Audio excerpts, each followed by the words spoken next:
এই বাচ্চার কথা কেউ মনে রাখবে না, এই বাচ্চাটার কথা কেউ মনে রাখবে না। 3 মাস পরে, 6 মাস পরে, 1 বছর পরে আরো নতুন ইস্যু আসবে, আরো নতুন পাপ হবে, আরো বড় বড় ঘটনা ঘটবে। এরপরে মানুষ এই বাচ্চাটাকে ভুলে যাবে। এই বাচ্চাটা কি তার মৃত্যু যন্ত্রণা ভুলতে পারবে? তার সম্মানহানি ভুলতে পারবে? তার পিতামাতাকে ভুলতে পারবে?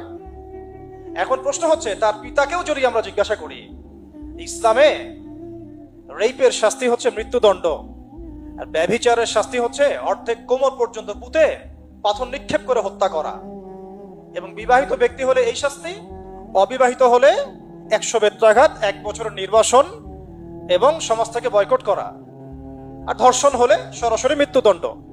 3 মাস সময় লাগার কথা না, 3 দিনের মধ্যেই করা সম্ভব। এটা শরিয়া আইন, এটা আল্লাহ রাব্বুল আলামিনের শরিয়া বিধান। এখন তারাও কি এটাতে রাজি হবেন? যারা শোক প্রকাশ করছেন তারা কি এই বিধানটা কার্যকর করতে রাজি হবেন? যে ধর্ষককে সবার সামনে প্রকাশ্যে মৃত্যুদণ্ড দেওয়া হোক, শরিয়া আইন কার্যকর করা হোক? রাজি হবেন না। কারণ আপনারা বলবেন এটা করতে গেলে বাংলাদেশ থেকে মৌলবাদী রাষ্ট্র হয়ে যাবে। তো সমস্যার গোড়ায় আপনারা যেতে চান না, ডালপালা নিয়ে নাড়াচাড়া করেন। জেনা ফ্রি মিক্সিংটাকে উন্মুক্ত করে দেয়া হলো, ছেলে মেয়ের অবাধ বিচরণটাকে উন্মুক্ত করে দেয়া হচ্ছে। একটা চরম ক্ষুধার্ত মানুষদের সামনে যদি আপনি খাবারকে উন্মুক্ত করে রাখেন, এরপরে যদি কেউ জোর করে খাবার খেয়েও ফেলে, শুধু কি আপনি খাদকের দোষ দিবেন? পুরো সিস্টেমটাই দায়ী, পুরো সিস্টেমটাই দায়ী। এখানে আপনি নারী পুরুষকে অবাধ মেলামেশা দিয়েছেন, ফ্রি মিক্সিং এ দিয়েছেন, একদম ছোটবেলা থেকেই, স্কুল লাইফ থেকে, কলেজ লাইফ থেকে, ইউনিভার্সিটি লাইফ থেকে, জব সেকশনে, এমনকি রাজনীতি করতে গেলেও, কর্পোরেট সেকশনে, ব্যবসায়িক সেকশনে, অফিস আদালতে, সব জায়গায় ফ্রি মিক্সিং কে অবাধ ভাবে আপনি উন্মুক্ত করে দিয়েছেন, আমরা উন্মুক্ত করে দিয়েছি। এর উপরে ছড়িয়ে দিয়েছি পর্নোগ্রাফি। পর্নোগ্রাফি সবার ফোনে ফোনে। পর্নোগ্রাফি দেখতে থাকলে একটা মানুষ বাচ্চাকে না, কয়েকদিন পরে পশুর সাথেও জেনা করতে পারে। যদি সামনে দেখেন যে মানুষ পশুর সাথে জেনা করেছে, আপনারা অবাক হতে পারেন, আমি অবাক হব না। কারণ পর্নোগ্রাফি মানুষকে পশুর সাথেও জেনা করতে শেখাবে। বাচ্চা তো কিছুই না।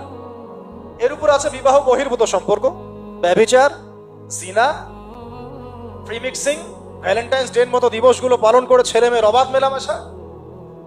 আর এই জেনাগুলোকে আমরা বলছি গাছে আসার গল্প, যেখানে ওর উপরে 100 বেত্রাঘাতের শাস্তি অলরেডি মজুদ হয়ে গেছে। আর কতগুলো যে জেনা হয়েছে এটা তো আল্লাহ পাক ভালো জানেন।